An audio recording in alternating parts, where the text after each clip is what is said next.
Да, здравствениот систем трпи, здравствениот систем има можност да ги растегне тие клинички капацитети и нови интернистички оделенија да постанат ковид оделенија. Меѓутоа, све има своја мерка.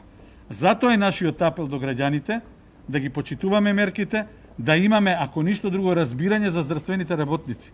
Тие здравствени работници се се што имаме. Немаме ние нов тим или нов пул од 500 здравствени работници. Тие се тие наши, ваши пријатели и роднини. Немаме други со кои што ќе направиме замена. Почитувајќи се себе си, ги почитувате и вашите семејства, ги почитувате и нашите здравствени работници и го почитуваме здравствениот систем. Значи, лабораториите се тие кои што можат сукцесивно да набавуваат 1000 тестови. Ние финансиски ќе издржиме, тоа не е спорно. Спорно е само до кога здравствените работници ќе паднат. Ние нема да си дозволиме тоа. До задни капки од нас ние ќе работиме. Нема да ве оставиме ни вас на цедило ни население.